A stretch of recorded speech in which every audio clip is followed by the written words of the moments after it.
Opa! Ah, Chegou chegando, né? chega chegando. Toda a família. Toda a família, que bom! Muito gostoso ter você, sua família, seu marido, suas filhas com a gente, para poder conhecer um pouquinho mais da realidade de vocês e assim também motivar outros a encarar esse desafio que vocês têm, mesmo estando longe de vocês, mas apoiando, sendo parceiro. Sejam muito bem-vindos. A Nath já chegou também. Tem aqueles que nunca faltam na nossa live. Que bom, né? Irene, que bom estar aqui com você. Você se apresenta um pouquinho, apresenta seu marido, suas filhas. Vai ser um prazer para nós passarmos esse tempo com você. Boa noite para Boa noite. vocês. Alegria nossa, grande privilégio participar dessa live. Nós somos honrados, né, com esse convite. Que Deus abençoe e esteja realmente nos direcionando nesse bate-papo. Eu Sim. sou, como foi falado, né, a missionária Irene. Aqui está Eu o sou Cris. Cristinel, boa tarde, boa noite. Eu sou a Priscila. Eu sou a Lídia. Quarteto aí, hein? A Priscila, 18 anos, a Lídia, 15 anos, ambas nasceram aqui na Romênia. Somos cidadãs romenas e brasileiras. Que bom, Não podia duas ser nacionalidades. Que joia! Muito bom estar com vocês aqui. E as meninas estão gostam mais da Romênia ou do Brasil? Eu vou deixar elas falarem. Deixa eu ver. Coloquei no aperto agora. Eu gosto dos dois, mas prefiro o Brasil. Brasil. Opa, tá certo. Muito bom. Lídia? Eu também gosto dos dois, mas eu prefiro aqui na Romênia. Oh, que bom, que bom. É assim, né? A gente precisa amar o lugar que a gente está e ainda mais, né? Vocês que têm dois países, um dia vocês estão morando aqui, outro dia morando lá. Que bom, Deus abençoe muito vocês. E vocês têm sido uma bênção para nós, representando a Igreja Brasileira e representando a gente, a APMT também na Romênia. Deus abençoe vocês, meninas lindas. Amém. Amém. E o Cristinel, né? Romeno. Nós nos conhecemos na Igreja Batista. Fui visitar a Igreja Batista, ainda não tínhamos igreja, né? Falei assim, não é porque sou missionária que não preciso congregar, tem que procurar uma igreja para congregar. Certo. E entrei na Igreja Batista e encontrei aquele que Deus tinha reservado para mim. Ai, que bom. Depois você conta esse negócio de missionário que vai solteira, casa no campo, como fez a experiência. Isso é muito bom. E o que é que você faz, Cristinel, só para a gente te conhecer um pouquinho mais? Minha profissão é de cirurgião dentista. Eu trabalho num consultório aqui na nossa cidade, Mangália, e também trabalho no hospital como técnico de laboratório, análise clínica, laboratório clínico. Sim. Então, eu trabalho na área de saúde.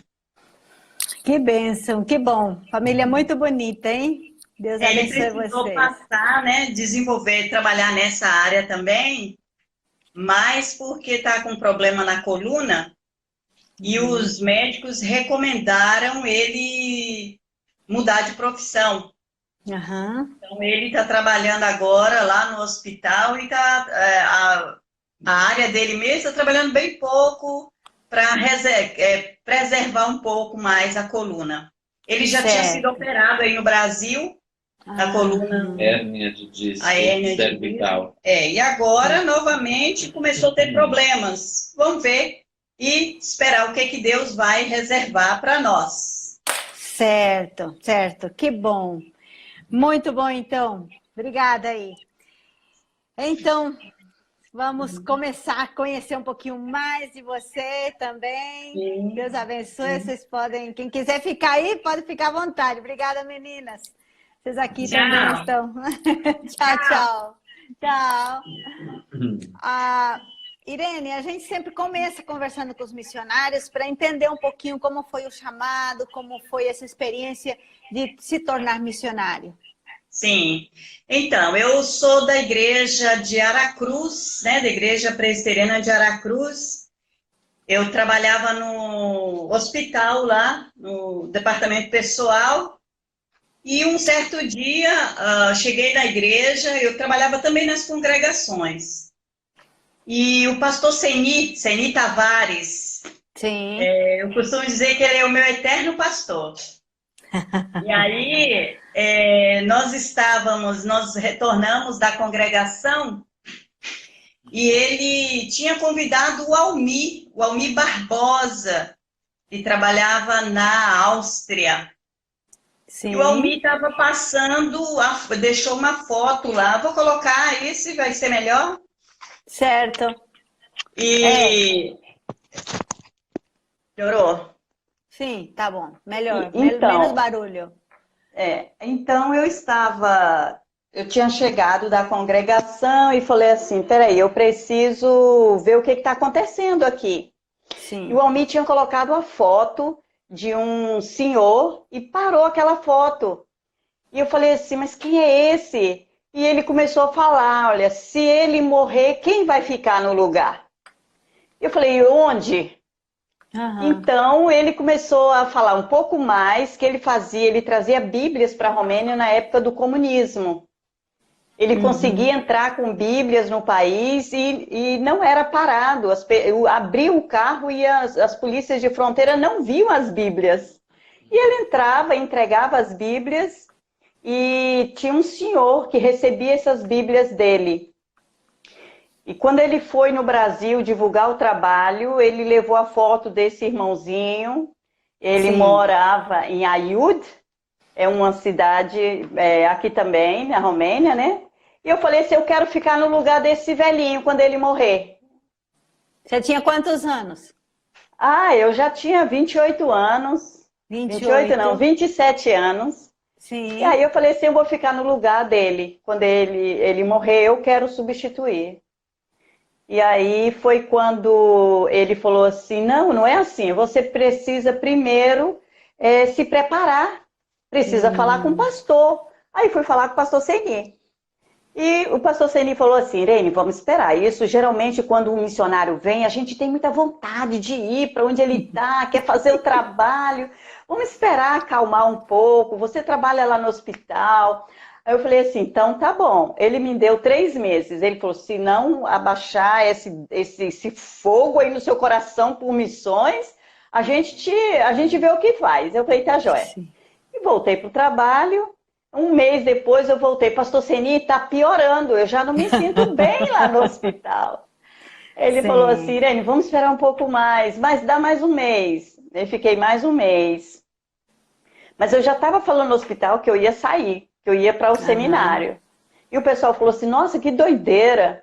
Você vai deixar o hospital, um salário tão bom, e vai ser missionária. Missionária é gente que passa fome. Aí eu falei assim, mas eu vou. Então, eu voltei, o pastor Seni falou assim, tá bom, estou vendo que não podemos te segurar, vou te mandar para um seminário. Fomos procurar o seminário, achei um seminário em Belo Horizonte, fiz o curso de teologia, em 94 eu terminei o curso de teologia, retornei para Aracruz. E falei assim, agora estou pronta para ir para a Romênia. Interessante que no seminário só eu sabia para onde eu ia. Porque todo mundo falava assim, não, onde Deus mandar. Eu falei, não, eu vou para a Romênia. Inclusive, todos os meus trabalhos de pesquisa de campo eu fazia da Romênia. Certo. Quando voltei para Aracruz, eu falei assim, agora eu vou. Aí, na época era Junta de Missões, né? A JME, o presbítero Azor. E aí o pastor, os irmãos se reuniram e falaram assim, mas você não pode, você precisa de um curso de missões. Sim. E me mandaram para o 100. Certo. Eu fiz o 100, terminei o 100 em 95. Nessa época o Delpino era o diretor acadêmico do 100. Joia. E botei muita coisa na cabeça do Delfino também. O Marcos Mas também estudava lá na época. Sim. E eu querendo sempre, sempre terminar tudo logo para vir para cá, né? Certo. Quando terminou, o pastor Seni falou, Irene, você precisa trabalhar numa congregação, que o pastor saiu. Eu falei, mas pastor, eu estou pronta para ir para a Romênia. Ele falou, mas eu estou precisando de você aqui. Aí resolvi ficar, fiquei mais um tempo lá. E terminou e vim para a Romênia. Não Certo. tinha contato nenhum, não sabia quem ia me receber. E na época era muito mais difícil, né? Não Muito tinha esses mais meios de difícil. comunicação que nós temos hoje. Eu não tinha nenhum hoje... contato. Sim. Só aquela foto daquele velhinho. Só a foto do velhinho na minha cabeça. E aí eu costumo dizer que eu fiz exatamente como Abraão. Sai da tua terra, da tua parentela e vai para uma terra que te mostrarei. Sei, Saí com a minha bagagem, muito desejo no coração de fazer a obra do Senhor. Mas aí, você passou, é importante a gente compartilhar com quem está nos ouvindo também, que teve uma orientação da sua liderança, passo a passo, espera um pouco. Respeitei vai tudo. Ser curso, vai como fazer, pastorear a congregação, trabalhar na congregação. Sim, aí sim. Esperando o tempo que Deus certo. abrir todas as portas para poder ter todo esse apoio também da igreja que vai ficar te respaldando, né? Te apoiando. E até hoje, né? A minha igreja, eu sou missionária da igreja. E eu tenho um relacionamento, a minha igreja e eu, nós temos um relacionamento de muito amor, de muito respeito. Sim. E a igreja de Aracruz, a história faz parte da minha vida, da minha história. Eu amo demais a minha igreja. Então, quando eu vim para cá, eu só tinha ela também, né? Não tinha essa coisa de ficar procurando parceiros. Era um pouco diferente. E quando eu cheguei aqui, fiquei na Áustria, porque não tinha ninguém ainda para me receber, não tinha nenhum contato na Romênia. O Almir me recebeu na Áustria. Fiquei 2 meses com ele. Ele falou assim, mas você vai para a Romênia, você fala inglês? Eu falei, não falo inglês. Foi sem inglês. Inclusive, por falta de inglês, eu fiquei perdida no aeroporto, que eu nunca achava nem a saída, menina. Foi uma loucura. A Torre de Babel começou ali na Áustria, porque eu perdi minha bagagem, que eu demorei tanto sair, que eles tiraram minha bagagem, colocaram lá, guardou.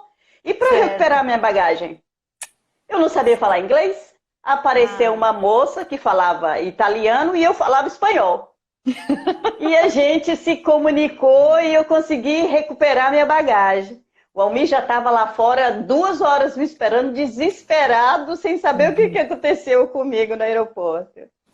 E assim eu fiquei com o Almir, passou uma amiga, a Rachel Jones, muito gente boa, missionária que trazia doações para a Romênia. Certo. E ele falou assim, olha, eu estou com essa missionária aqui, não sabe falar inglês, quer ir para a Romênia. Como que ela vai aprender? Como que ela vai aprender? Você não gostaria de levar ela para a Inglaterra para ela aprender o inglês? Aí ela falou assim, eu levo. Me levou, fiquei 3 meses em Londres. Certo. Lá o pastor de Londres falou assim, olha, não vá para a Romênia. A gente aqui está precisando também de missionários. Sim. Fica aqui com a gente, fica em Londres, que a gente está precisando de trabalhadores. Eu falei, não, meu chamado é para a Romênia. Deus me quer na Romênia. E assim, quando eu cheguei, novamente, outra aventura, ainda não tinha tido contato com ninguém. No caminho, quando entrou na Romênia, quando saiu de uma fronteira, entrou na Romênia, que a gente veio para a Hungria, a Rachel lembrou de uma amiga. Ela falou, lembrei de alguém. Essa pessoa trabalhou em Portugal e ela é americana. E ela está da Igreja Nazareno. Sim. E aí eu falei assim, se é de Deus, é lá que eu fico. Quando eu cheguei, a gente contou a minha história e ela falou assim, você é a resposta que a gente estava esperando. Meu pai. Falei, é aqui que eu fico. Fui tirando a bagagem e a Rachel chorando.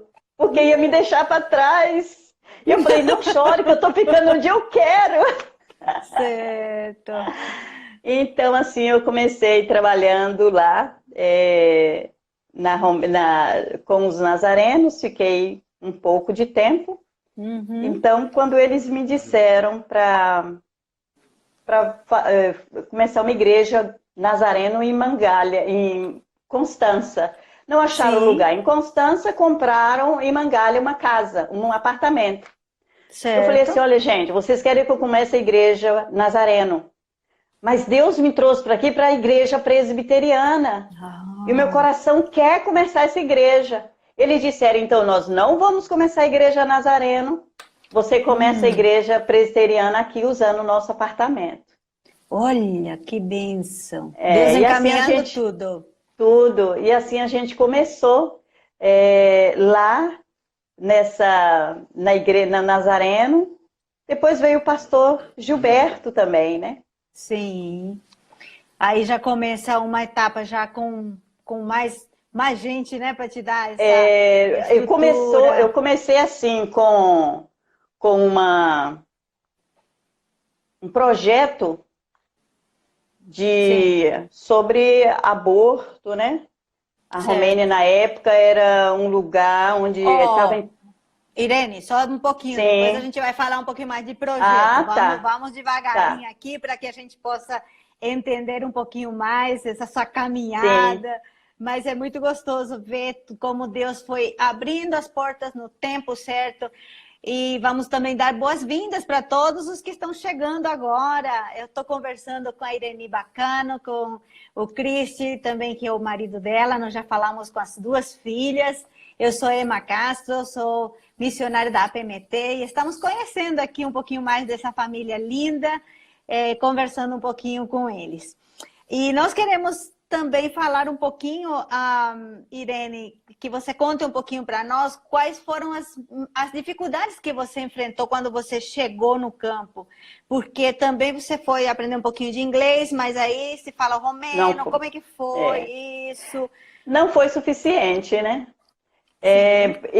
Quando eu cheguei, os nazarenos estavam precisando tanto de obreiros que uma semana depois me colocou para trabalhar no hospital de fisioterapia com velhinhos. E eu não sabia falar nada. Então, o que eu fiz? Fui para lá e eu disse assim, então vocês fazem o seguinte, escreve aqui para mim, porque eu tinha que fazer exercício nos velhinhos, né? Na ergoterapia e tal. Aí eu falei assim, vocês escrevem. Como fala? Tá doendo? E se posso continuar. E assim que era. Eu lia, quando eu fazia alguma coisa, eu perguntava, te doare? Aí eles davam a resposta.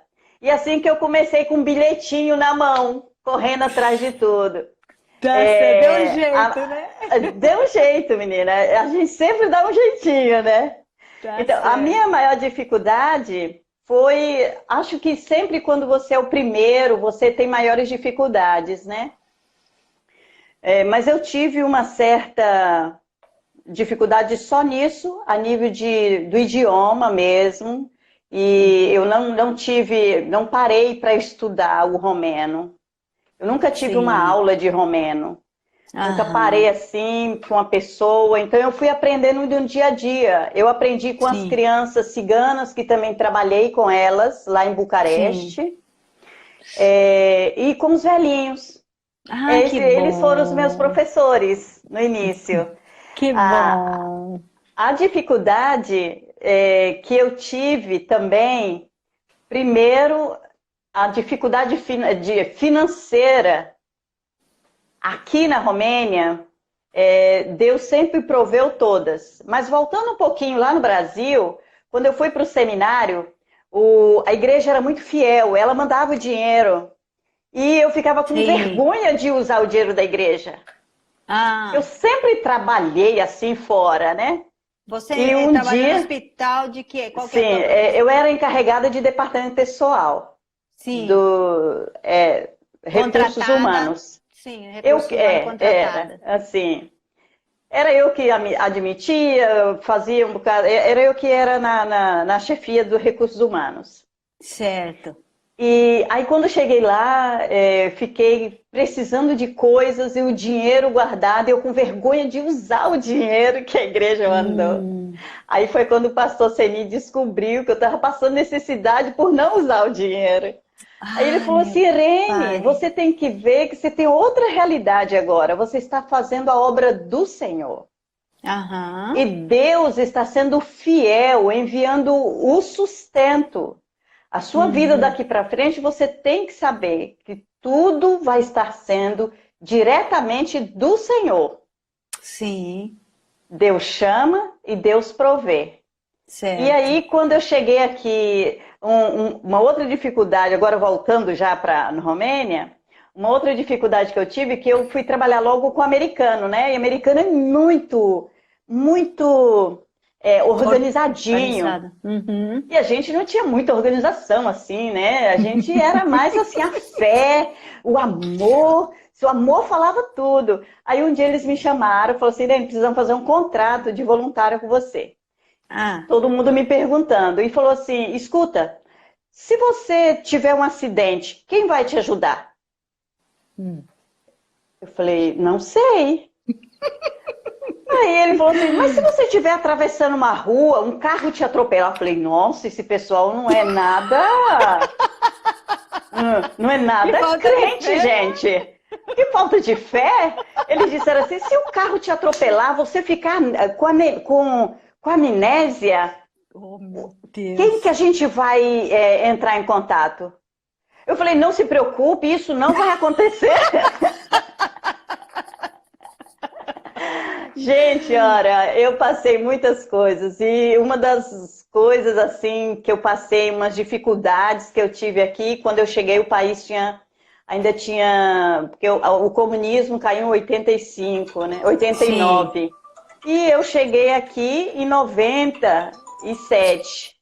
O comunismo, os resquícios do comunismo ainda estavam bem forte. Sim. As lojas ainda tinham uma linha, você não podia tocar, você tinha só que mostrar o que você queria. Se você fosse comprar um sapato, você tinha que mostrar assim, e a moça trazia, mas você nem podia, não tinha nem lugar para você sentar, para calçar.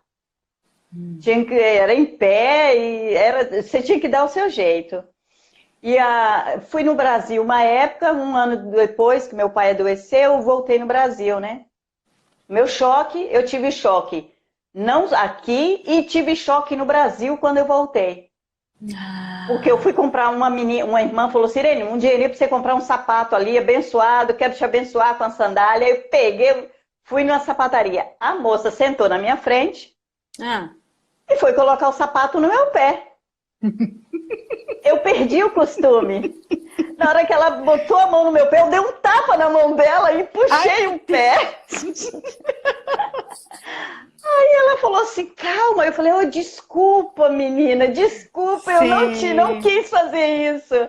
Mas é bem diferente, bem diferente. A Romênia tem mudado muito, graças a Deus. Você teve outro tipo de choque quando você chegou da cultura e tudo na Romênia? Sim, sim.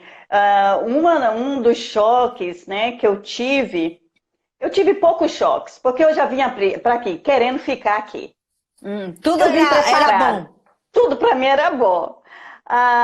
Mas uma das coisas surpreendentes para mim foi quando aniversário, né, da diretora de lá da missão, eles me convidaram, eu comprei 2 rosas para dar para ela.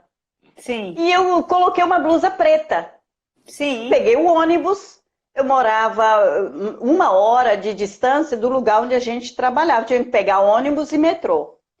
Eu peguei o ônibus e o pessoal, quando eu entrei no ônibus, muita gente olhava para mim e um homem levantou, que não era costume, né? Levantou e me deixou sentar. E eu falei, opa, que coisa boa. Eu fiquei sentada. Quando eu cheguei na porta para o aniversário, toda feliz com as 2 flores na mão, Uma menina me parou na porta e falou, não, 2 flores não. Eu falei, como não? Só pode uma. 2 flores é para morto. Ah, olha só. Aí eu fui entender por que o homem me deu lugar. Ele achou que eu estava indo visitar o morto, entende?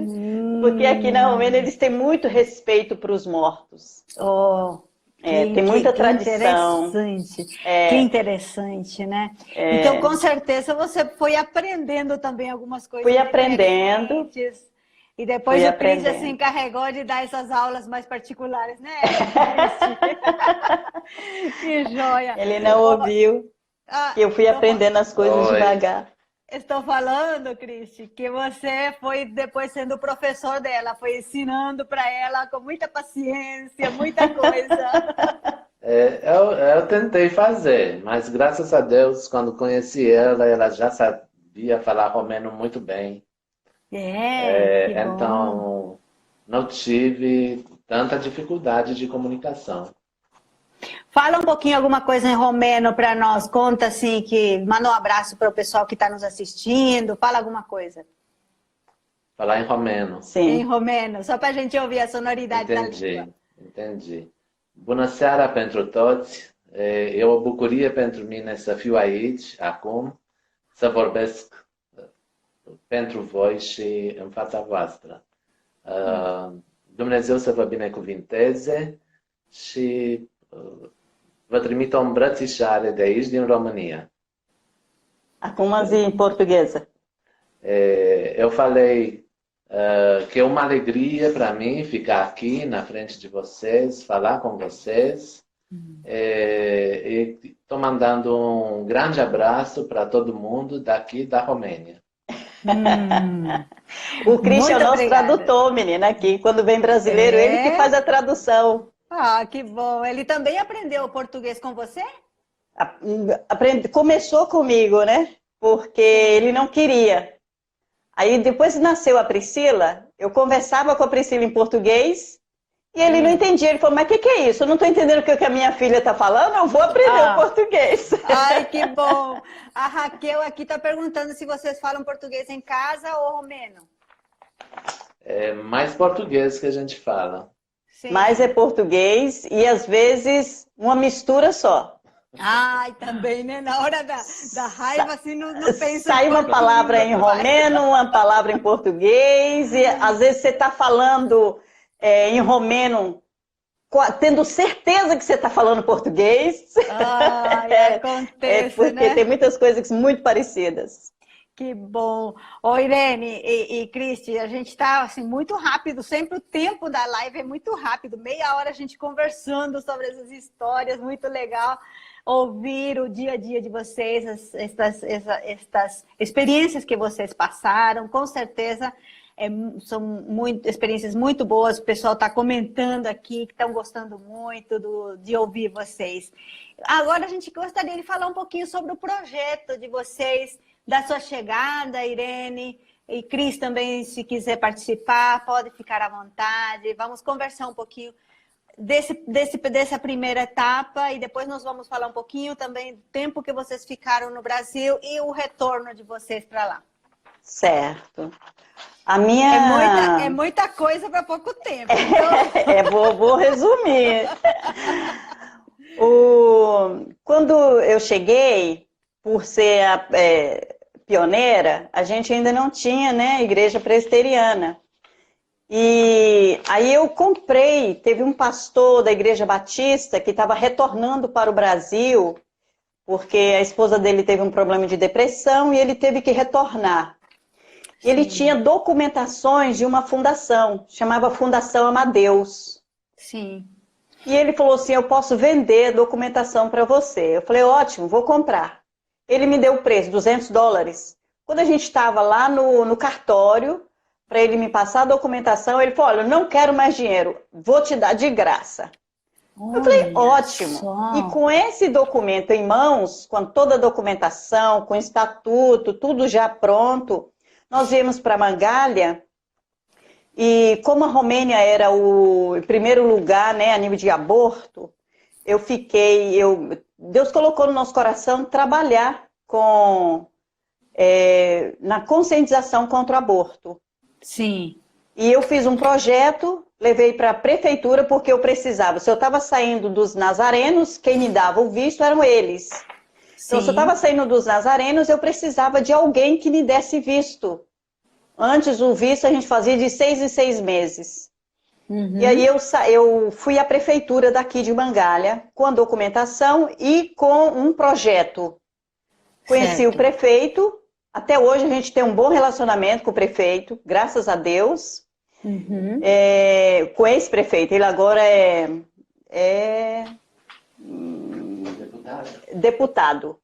Sim. E aí, quando eu cheguei no gabinete dele com um projeto em mãos, ele falou assim, mas você é tão pequenininha e sozinha, com um projeto tão grande? Aí eu falei para ele, eu tenho um Deus grande. Conhece o amor que você tinha pra ele. Eu falei, eu tenho um Deus grande. Aí ele falou assim, vamos ver o que que dá. E ficou, eles mandavam para nós as mulheres que passavam pela assistente social deles, eles faziam triagem.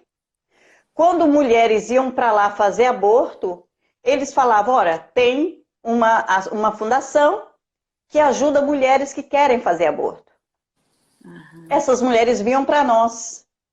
E a gente entrava com a palavra de Deus e falava o plano de Deus na vida do homem. E se era ou não bom, e o que isso podia causar no corpo de uma mulher, a gente fazia tudo. E elas mudavam de opinião, resolviam ficar com o filho, e a gente tinha o quê? A gente adotava essa mulher no tempo da gravidez, oferecendo cestas básicas, assistência médica, acompanhamento. Tinha umas que era muito suja, mas eram ciganas que a gente trabalhava. Sim. E era muito suja. Eu ia para lá, para dentro da casa delas, limpar a casa delas. Certo. E isso foi chamando muita atenção do povo. O amor que a gente tinha por esse povo, né?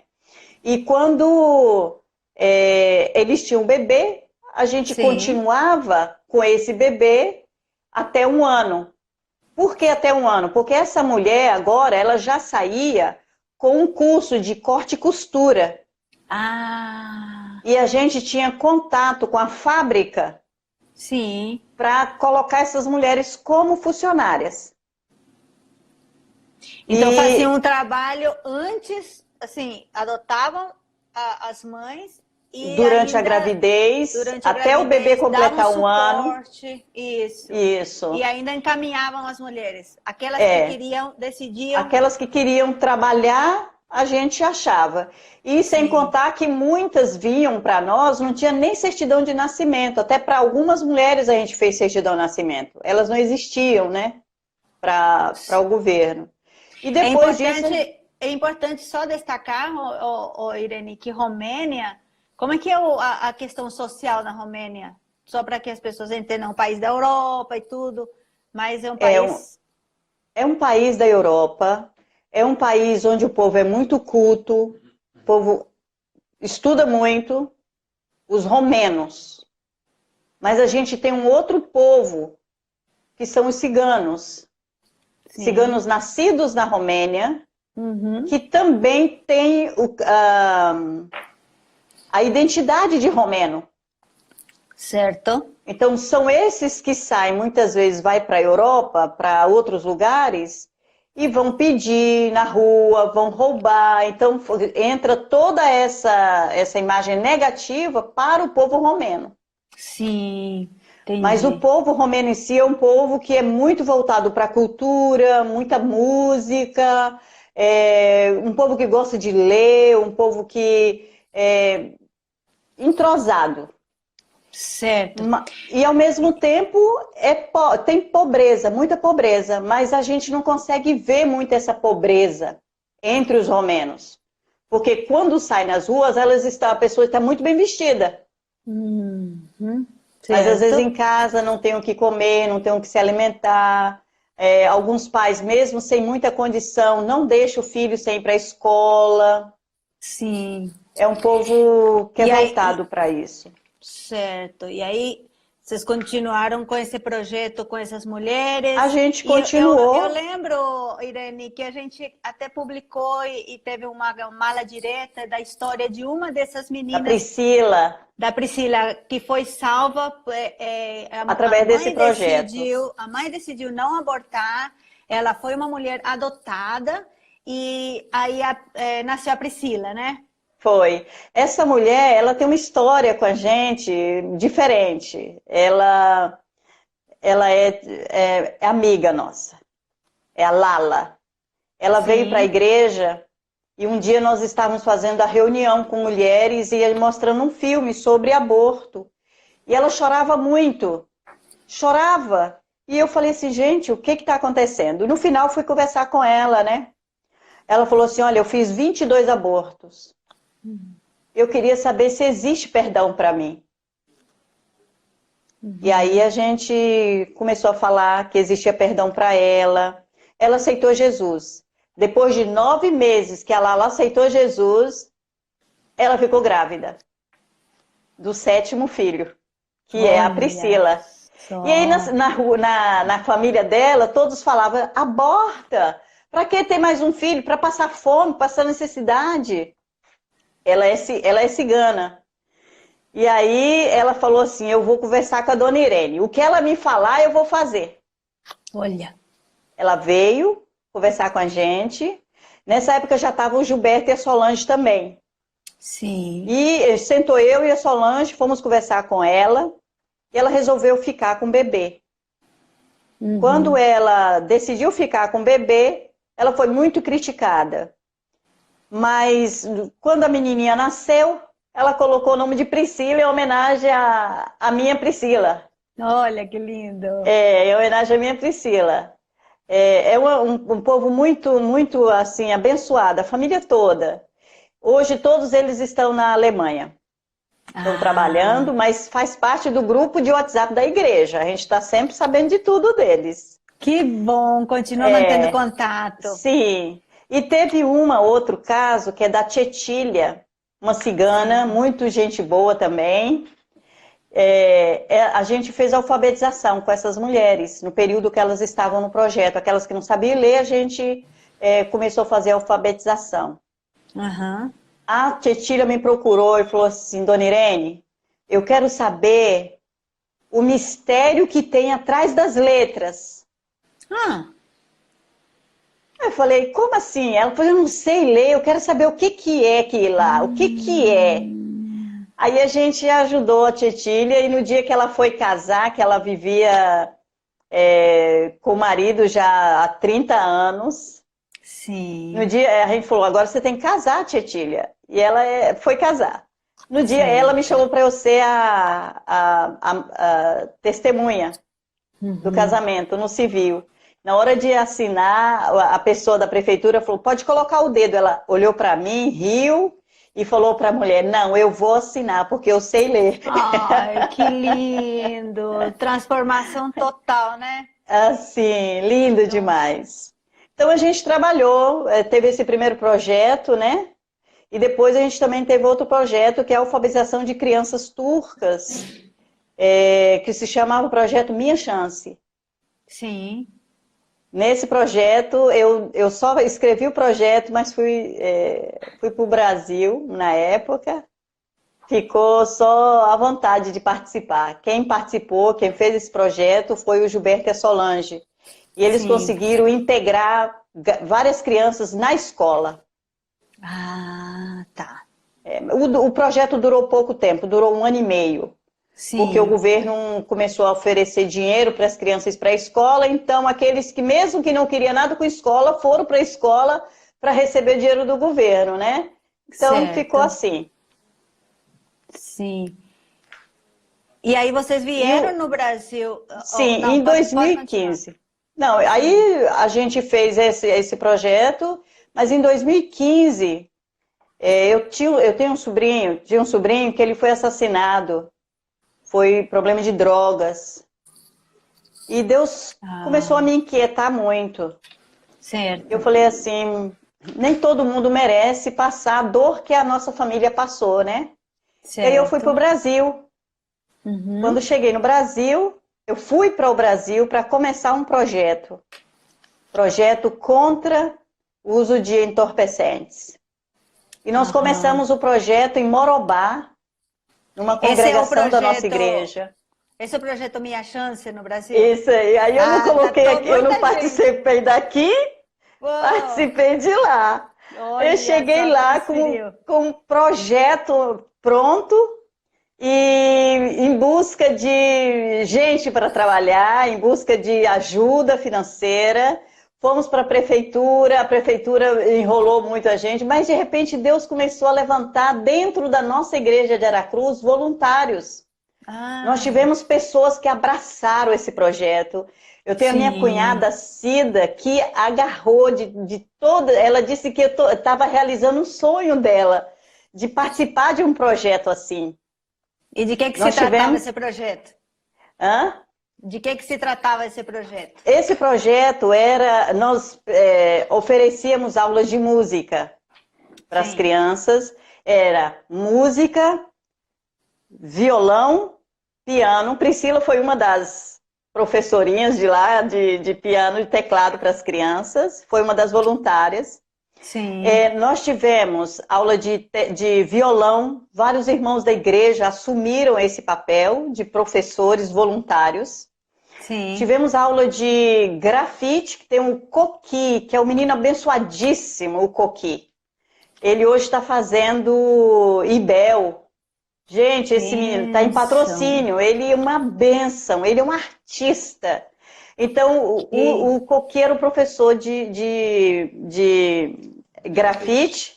Tínhamos aulas, matemática, nós temos um menino, que é Dudu, também ajudou a gente. Fizemos parceria com o IFES, que é uma escola federal de Aracruz, do Espírito Santo. Fizemos parceria com eles, fizemos parceria com um bocado de gente.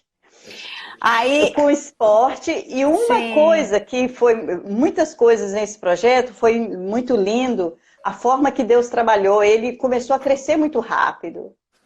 E aí a gente teve... Tem um juiz da cidade que os dinheiros que ele pega de multas, ele doa para algumas instituições. Mas a instituição tem que fazer um projeto. E eu fiz um projeto de comprar um carro para o projeto. Certo. O projeto não ganhou, menino, um carro zero. A gente foi na loja escolher o carro. Foi assim... Muito bom, muito bom.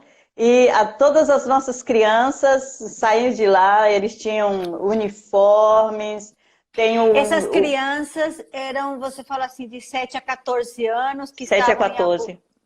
Que estavam em alguma situação vulnerável, né? Tínhamos só crianças bem vulneráveis, mas uns eram mais que outros. Sim. Nós tínhamos crianças nesse projeto que os pais eram traficantes, mas mandavam as crianças para o projeto. Certo. Tipo assim, eu tô nessa, mas não quero que meu filho entre. Então, nós tínhamos crianças que foram abusadas sexualmente. Nós temos crianças lá que são filhos de pessoas que eram estupradores. Nós temos todo tipo de crianças vulneráveis, de 4 bairros de Aracruz. Sim. Então, esse projeto... Pode falar. Não, eu só queria saber se esse projeto, com a saída de vocês, ele continua? Continua e continua crescendo. Continua crescendo, graças a Deus. Um abraço aí pro reverendo Sérgio, que já acabou de chegar aqui se manifestar. Ele te conhece há muito tempo, né? Tá joia. E aí, reverendo Sérgio? Esse projeto continua. A igreja, ele trabalha parceria com a igreja e uma associação da igreja. Sim, eu tenho uma sobrinha também que trabalhou lá. Minha família quase toda trabalhou no projeto, eu ajudando. E a igreja tive um respaldo extraordinário da igreja de Aracruz. Glória a Deus. A igreja de Aracruz é a igreja que caminha com os missionários dele. Muito, muito bom. E já faz tempo, né? Porque bem Faz. quando não se falava muito ainda de missões, a igreja já começou. Foram uma das Sim, igrejas é uma igreja assim que tem muita visão missionária. certo. Aí, Irene, vocês vamos adiantando um pouquinho mais. Sim. 2018. O que aconteceu? Em 2018, nós viemos para 2018 vim para a Romênia. Isso. Voltei. Voltei para continuar a plantação de igrejas, né? Sabendo que não estou sozinha, que tem um pastor Gilberto Solange, aqui nós somos uma equipe. Ninguém faz sozinho, né? Precisa Verdade. sempre de equipe.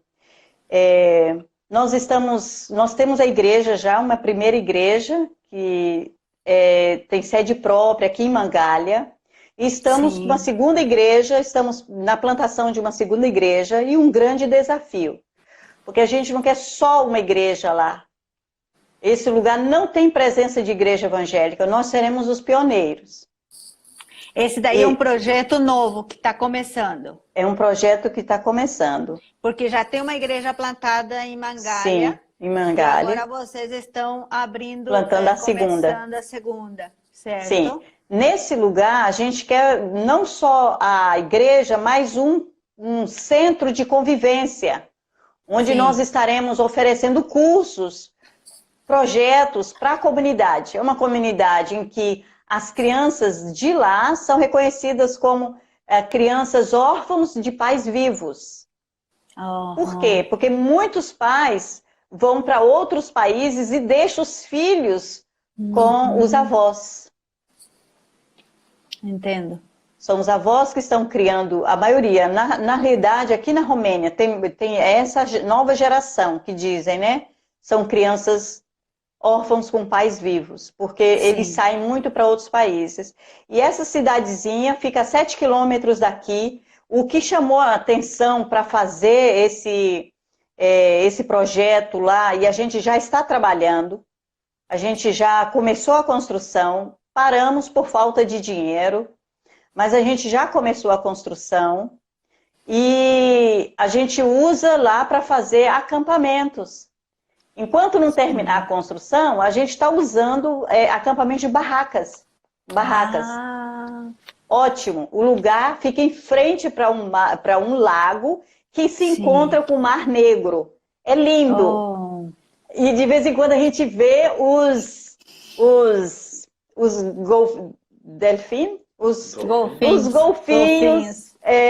golfinhos brincando por lá, que vai caçar, vai comer peixes. Assim, o lugar é atrativo, o lugar é para acampamento, o lugar é para um centro de convivência. Por que a gente precisou disso? Porque o padre não permite evangélicos começar nada lá. Então, Aqui, se nós estamos dentro do nosso lugar, ele não pode tirar. Ah, joia. O nosso executivo aqui, o reverendo Marcos Agripina, fez uma pergunta aqui. Qual o maior desafio para plantar uma nova igreja? O maior desafio? Sim. O maior desafio para plantar uma nova igreja, que na realidade a gente não planta, a gente fala igreja, mas só pode ser com associação, né? Sim. Porque desde 1929 que a lei não mudou. Mas os desafios que a gente tem nessa área aqui, eu não digo toda a Romênia, que tem lugares na Romênia mais aberta. Mas essa área aqui é uma área que tem muitos muçulmanos. Sim. E o ortodoxismo é ferrenho. Então, nós temos que vencer. E vencendo, né? Etapas aqui. A gente todo dia tem que matar um gigante. Sim. Então, aqui para começar uma igreja, primeiro a gente tem que ter o contato com as pessoas. É na base da amizade, é através de alguém, porque não tem como a gente abrir um lugar e começar um louvor, começar a ir o povo vir. Não vem.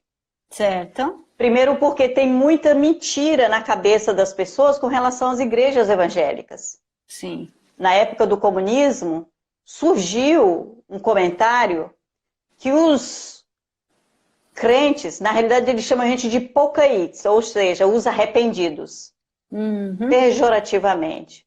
Então, eles, quando tem um momento da reunião deles, que eles fecham as portas e tem orgia, tem muita coisa. Então, muita gente, quando vem na igreja pela primeira vez, eles ficam com medo.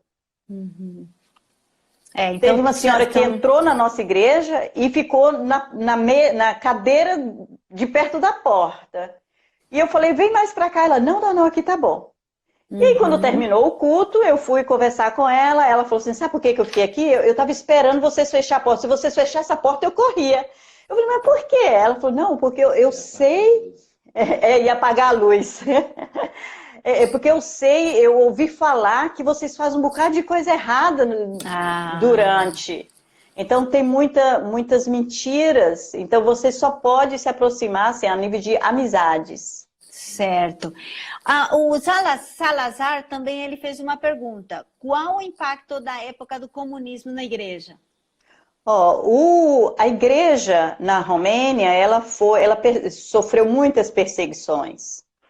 Meu sogro, ele foi um dos plantadores daqui da igreja, num plantador que reabriu a igreja batista aqui na cidade.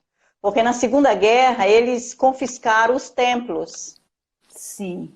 E isso ficou até no tempo do comunismo também, não devolveram o templo.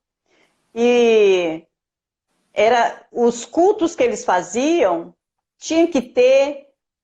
entrava pessoas do Polícia Secreta e eles escreviam o nome, ou melhor, a pessoa que estava na frente, né, tinha que ter um nome de todo mundo que entrou e entregava para essa pessoa.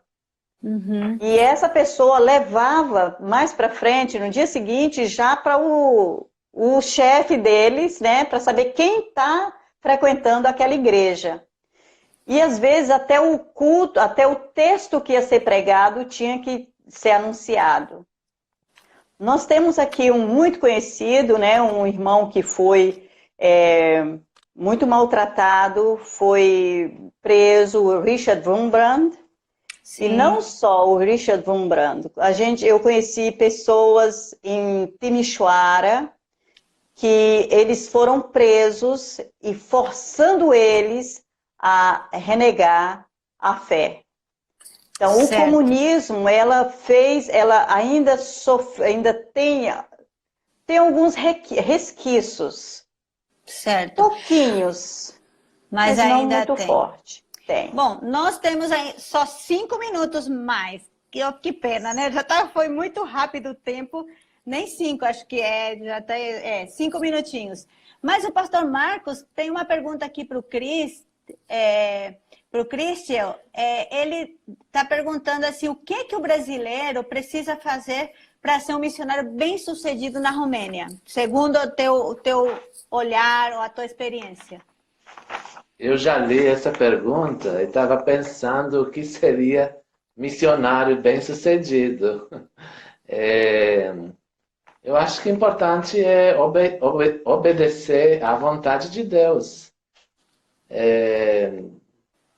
Não sei o que falar mais aqui específico para a Romênia, ou qual seria a pergunta assim mais exata? Qual seria o perfil de um missionário melhor preparado, em que área, que tipo de preparo seria interessante? Eu acho que uma área muito boa é a área da saúde. Sim. Essa área tá muito boa para começar um trabalho missionário. Sobre a área de saúde, a gente estava falando hoje, a Romênia, agora, ela está em primeiro lugar a nível de adolescentes que têm filhos. De 10 crianças que nascem, uma é de uma adolescente. E a gente estava conversando hoje sobre um projeto que seria perfeito. Uma pessoa da área de saúde, uma assistente social e alguém para dirigir um projeto para trabalhar na conscientização com essas crianças. Sim. E a carência é muito grande, muito grande. E uma das características que não pode faltar no missionário é humildade. A gente aqui costuma dizer assim, que aqui você tem que chutar e correr para o gol. Certo. Às vezes você tem que estar limpando os vasos sanitários, pessoal entrando para o culto, você lava a sua mão e vai para frente pregar. Não tem essa coisa de... Certo, nós estamos quase terminando o nosso tempo. Cristinel, culturalmente, assim, como que o missionário poderia, que tipo de observações, recomendações você poderia dar para o missionário que gostaria de ir para a Romênia?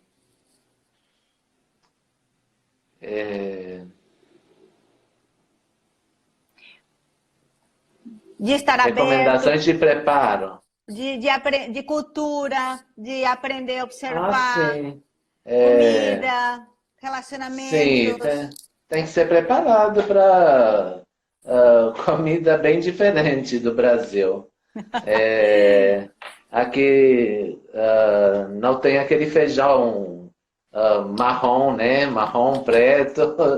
Tem, mas acha difícil.